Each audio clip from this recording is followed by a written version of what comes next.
So it's very frustrating when you spending that much money on a boiler and they can't do these little things which would just make you think, oh, you know what, that's decent, that's good.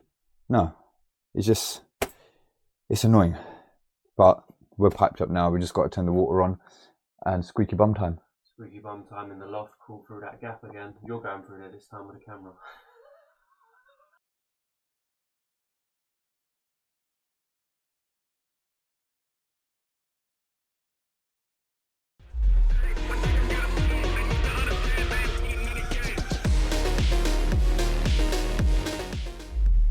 So no, I haven't grown another 6 inches. I'm just working in a very low ceiling space.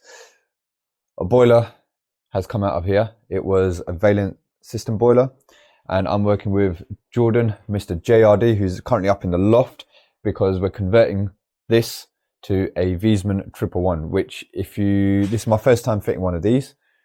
If you don't know about them, they are a storage combi. This is it here. And they weigh an absolute ton. So you've got your hot water storage vessel, storage cylinder in there. This is basically just like your normal Wiesmann boiler, but then you've got your hot water storage tank here. So that is the equivalent of putting in an unvented cylinder where you may not want to take up all that space with an unvented cylinder. So this is, it's an equivalent which will give a similar output, but it just saves space. So over here, that's where that boiler is going to go. We've got all the pipe work up here. Jordan's currently up in the loft. He is doing the conversion up there. We're going to pop up there in a minute as well and show you what we're going to be doing.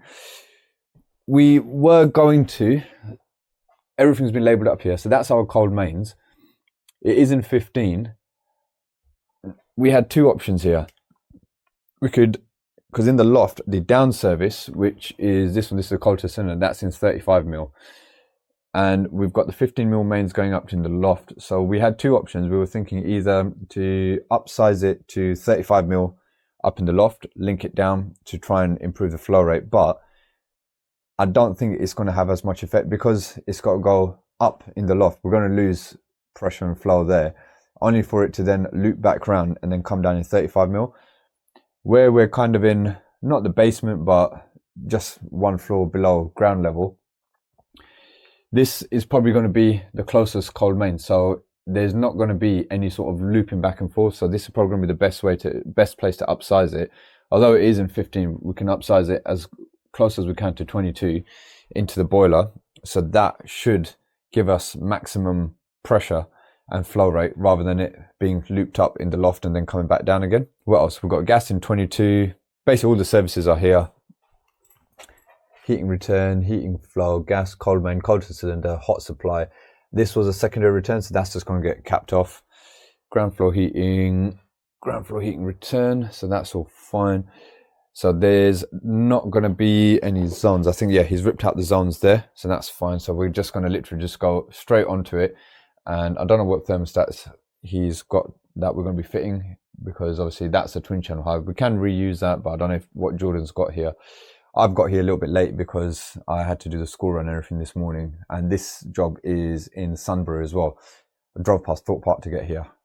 Very tempted to stop off and go on a few rides, but got to get on with the work first. Right, let's go up in the loft and have a look, see what's going on there. Right, let's go find Mr. JRD. Mr. JRD, where are you? Come out, wherever you are. Oh my days. All right.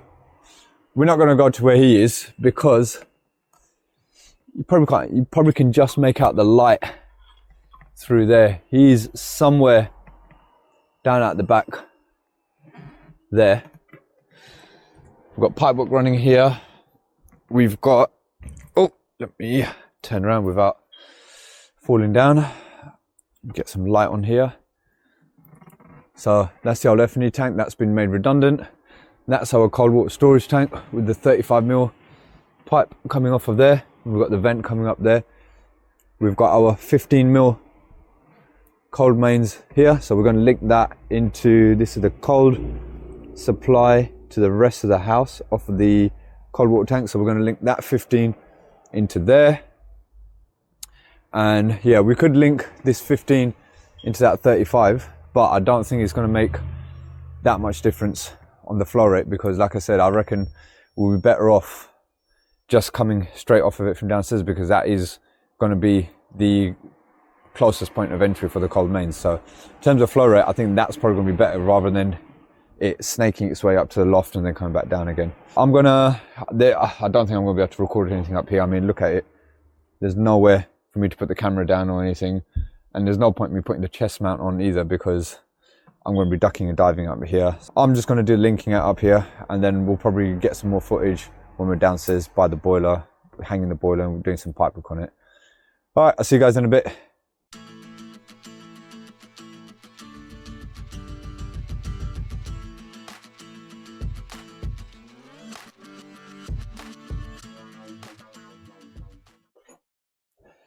Right, a little progress update video. The wall here is absolutely cack. You can see it's just been crumbling away. There was a couple of bits of timber here. Remove those, put a couple of sheets of ply in to be able to take the weight of the boiler. The flue is going out at an angle, and we use the template to basically mark it up so we know it's gonna hopefully go in the right place. Started cutting back some pipes there, but now before we cut back anymore, we want to get the boiler on the wall so that we know where we can cut, because some of the bits we might be able to cut down there, some bits we might be able to cut there and tee off from there. So there's a bit dusty down here, so that's why we're now gonna get the boiler on the wall, and then we can carry on with the pipe work, because it's a bit of a mishmash here, as you can see. I want to try and make it look as neat as possible as well, and make sure that everything's accessible as well. Next stop, let's get the boiler on. Right, we're gonna now try and lift this boiler on in real time. Mommy, please, no. Okay. Right, I'll take this side because I'm going to go in backwards. Yeah, yeah. We just need to. Shall we try and slide it as far as we can, or is it not going to slide? Polystyrene not really going to allow us No. to. Right. So what? Shall we? It's got to go in the way we're holding it now. Yeah. Just to fit through the door. Right, let me move all this out the way. So how is that sharp? Yeah. Hang on. Where are you lifting it from? From the bottom. All right, 1 second. Let me do the same. Right. Yep. 1, 2, 3. Okay.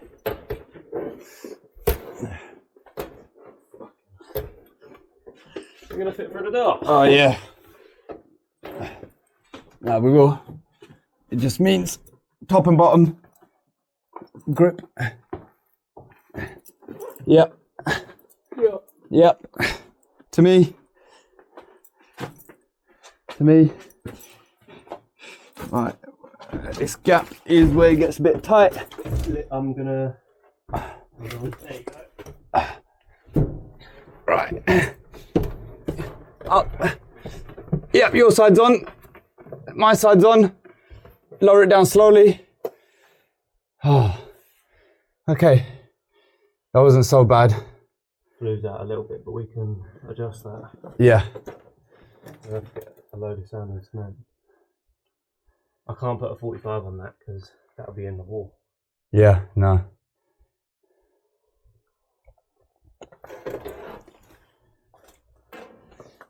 Flue is, yeah, I mean, we can break it down a bit. But I think it's just at the outside there. I can see where it's coming up. If you get rid of that and we get rid of some rocks on the inside, that will drop down a bit. And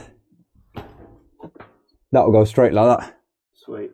Yeah, it's not much then, is it? No. And then I just got to cut a bit down outside and Yeah. plume kit as well. Have you seen that side? No. That's definitely something you want to record. Okay. Right, so yeah, we do have enough space here to do some work. Yeah. Big, isn't it? Big man. I just want to take a picture. Wow. Working underneath that is going to be fun as well. Yeah. Right, Jordan wants me to take me on a little journey. Hammer is... Let's go. Let's go on a little journey.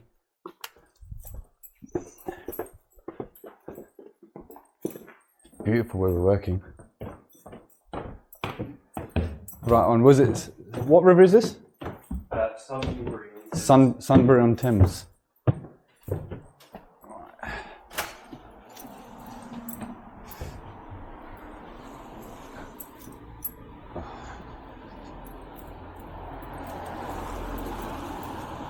Oh wow. Oh wow. This is where the flue comes out, yeah? My flue. I think we should just leave it like that. Yeah, that'd be alright. I think it'll be alright. The bush might die, but it'll be alright. Alright, Jordan's going to sort the flue out. I'm going to have a look at the pipework, see what I can do with it down here. And we've got return, flow, gas, cold, hot. So we need to bring those over here. What I find strange on this 111 is the combi valve is obviously in 22. We've got a 22mm connection there, but then the cold connection is still in 15. It doesn't really make sense to me. Why wouldn't they keep the cold connection in 22 as well? With a boiler that size and a cylinder that size, you would keep it in 22. You would, wouldn't you? You'd think that. But no, it's not. We will do what we can. So a couple of things. Firstly, that's not good. I think my 6 amp battery's died. Now, I don't have a lot of Milwaukee stuff. Those M12 batteries are used for my press gun or my pipe cutter. And that is very annoying because that battery is not even that old. Yeah. Secondly, this boiler is not piped up in the traditional way. So when you look underneath, I did the flow on, then I'm like, huh? Why have I got a 3/4 inch connection on there? Because normally on a traditional combi, you'd have flow, hot, gas, cold, return. But where we are working on a storage combi, it's a little bit different. So we've got flow and return, gas, cold, and hot.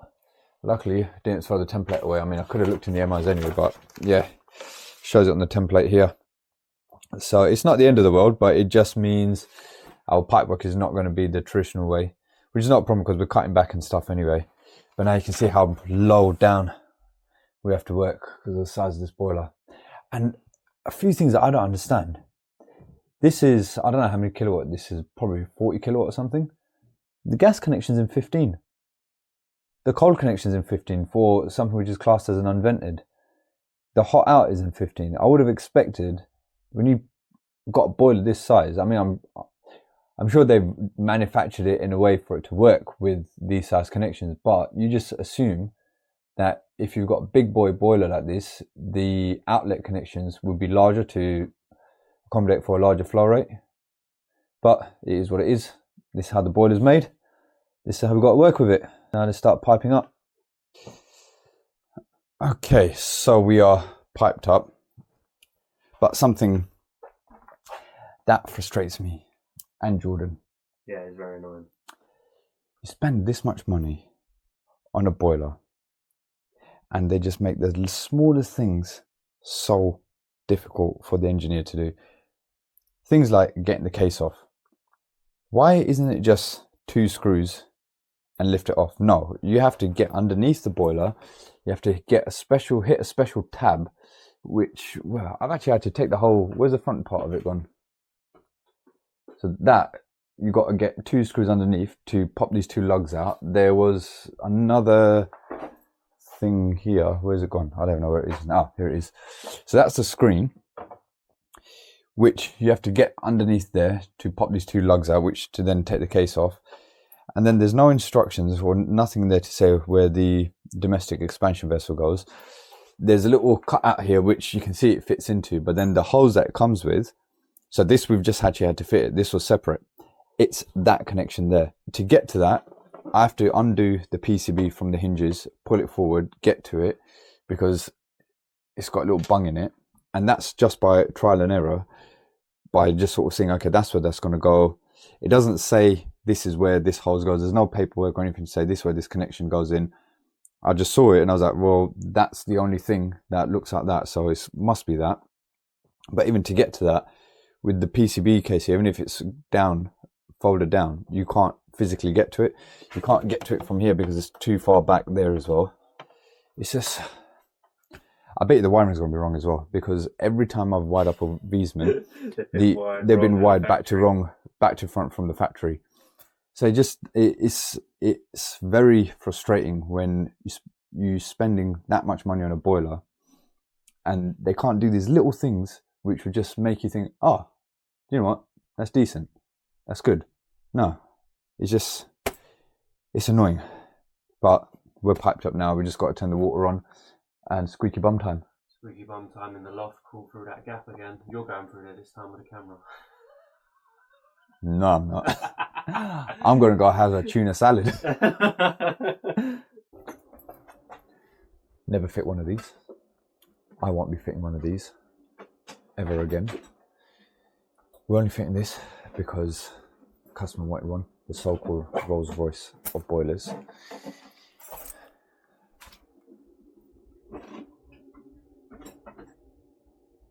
That is leaking from the actual gland.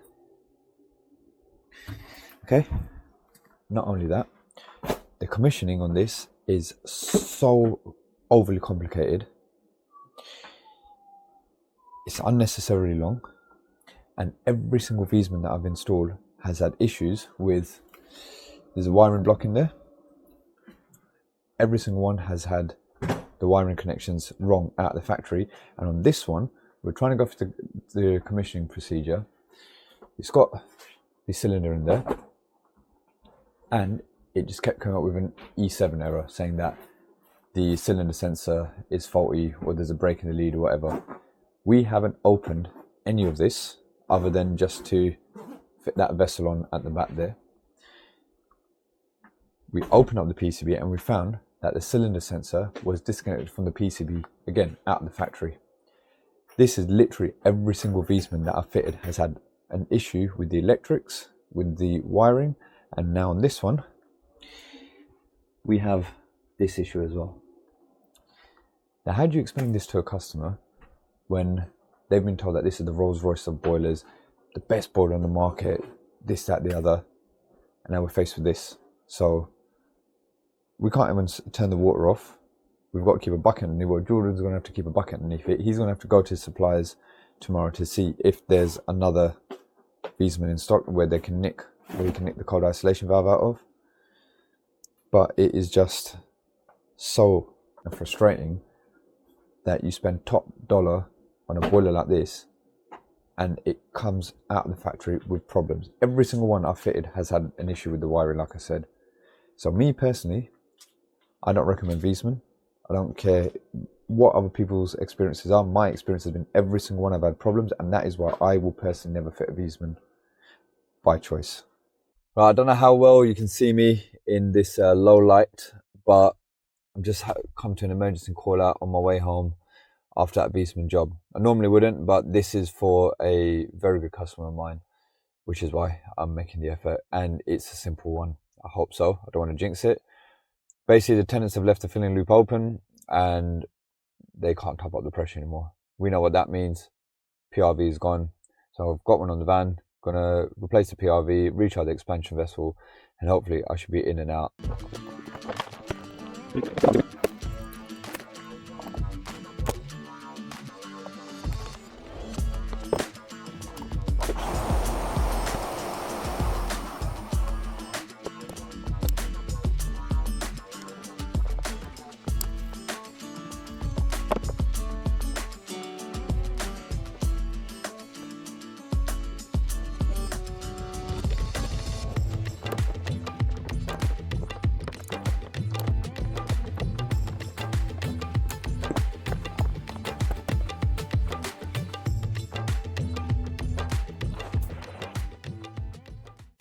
There we go. Nice quick PRV change. I'm glad the vessel wasn't split. That was one where the tenants had left the filling loop open, activated the PRV, and then obviously it wouldn't reseal. You saw the state of it. Not in the greatest condition anyway, but it's done now. Let's go home.